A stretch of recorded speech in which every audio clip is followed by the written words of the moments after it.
Hayden Fontanet, Mr. Rojas, at the sentencing.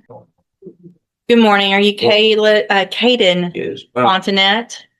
And this is 25 DCCR 1759. Mr. Fontanet was previously in court, entered a plea of guilty to the first-degree felony offense of aggravated robbery. It was an unagreed plea.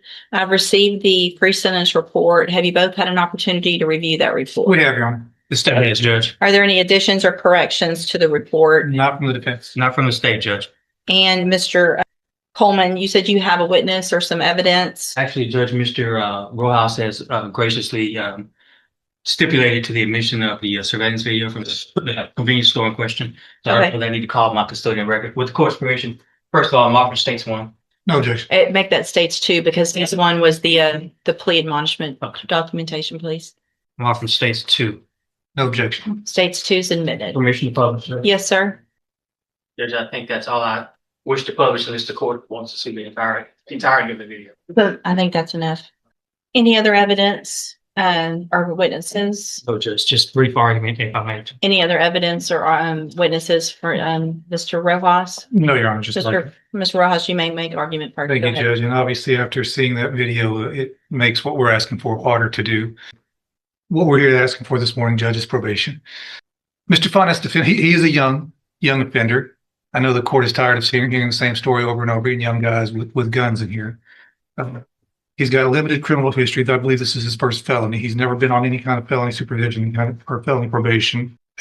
Unfortunately, he's just fallen into the same situation that we see so many other youthful offenders fall into. He's got no direction in life. He's very little support at home. Sees no way out of the situation that he's in, so he goes and decides to rob a store and get some money. Did the wrong thing. And if his story in the PSI is to be believable for what I believe is the right reason, he's trying to help his mom out at home, trying to pay some bills, keep the lights on. Certainly, there are better ways to go about doing that. And I hope that the time in jail has taught Mr. Fontanet that.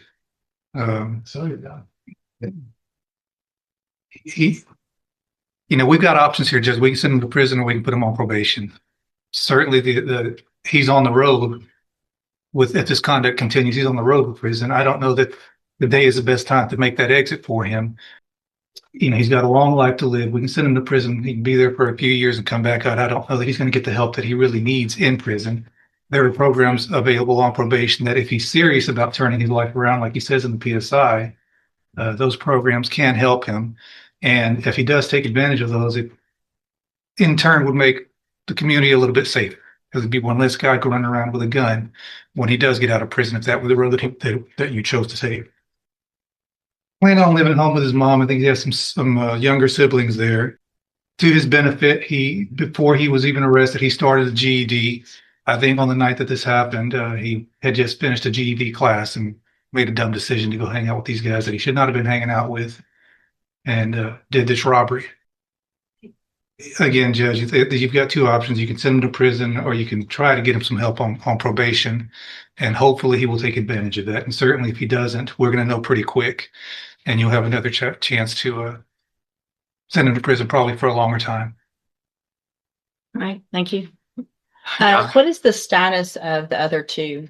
Are there co-defendants? Have they been charged? They have been charged, Judge, and I have both of their cases, Judge. And they have not been sentenced yet or No, anything like that? No, Okay. Judge. All right, go ahead, Mr. Coleman. Yeah, I'll be brief. Whether it's the Pine Club Apartments or Rogers Park or a Speedy Mart, you've seen this, and we've seen this in this community all too often. I'm preaching to the choir, Judge. Prayer vigils and advisory committees, all of that stuff's fine, but you judge where the rubber meets the road. You are that person that can protect the community from somebody like this defendant. You are that person that can either let him walk out of this courtroom on probation with a piece of paper with conditions and promises that he won't resort to this kind of violence that you saw on that video, or you can ensure that the community is safe by putting him behind steel bars, concrete wall, and razor wire fence. I'm just asking, I'm not in the habit of begging, but on behalf of this community, I'm begging that you send this defendant to prison. The message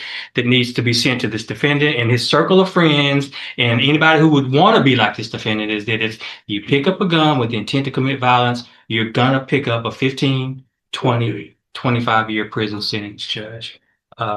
And I'm just asking that you do this on behalf of people who live at the Pine Club apartments, who just want to live in peace, people who want to go take a walk at Rogers Park and not be robbed, and somebody that wants to stop at a Speedy Mart convenience store and pick up some snacks without becoming a victim of a robbery. That's all I have, Judge. Thank you, Mr. Coleman. So, Mr. Fontenette, there was a time some years ago that there really wasn't even a question. Everyone, state's attorneys were recommending youthful offenders, probation. Let's give everybody an opportunity. And things have just changed in such an incredibly dangerous way with young people doing what I just saw you do on that screen. I cannot imagine the fear that that person had that was working in that store, that he now has, just trying to go to work, make a living, and go home. And he has 3 people come in and not just grab a little quick something and run out, but terrorize him for quite some time. Pulling him around, yanking him around, putting guns in his face, all 3 of you. I also, in addition to the PSI, get jail incident reports.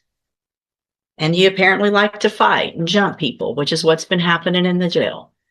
So it makes it very difficult for me to go, oh, this is somebody that's going to get out and behave, who can follow the rules, because you can't even follow the rules in jail.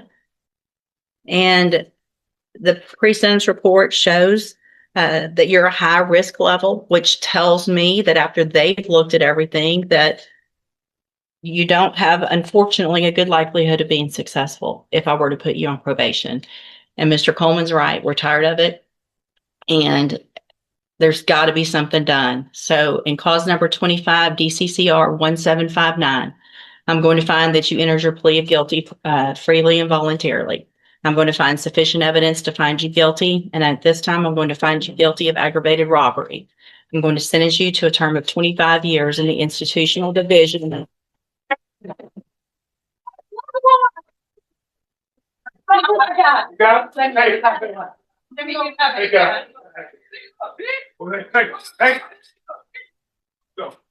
Come on, Mom. Here.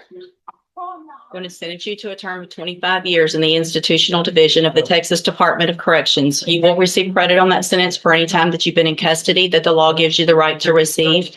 I'm handing you the trial court certification. This was not an agreement. You have some rights to appeal. I have also handed you a written admonishment regarding your ineligibility to possess a firearm or ammunition. Because of the judgment entered against you, you're ineligible under Texas law to possess a firearm or ammunition. Possession of a firearm or ammunition could lead to charges against you. You can talk to Mr. Rojas about any questions you have about that. I am making an affirmative finding of a deadly weapon. Mr. Fontenette, I understand that this is harsh, and I know you believe this is harsh, but I think this is necessary. I hope that you go and you make things right. You can get out of prison. You're still going to be young, and you can make your life better. That's going to be up to you, okay? You can go back with the bailiff.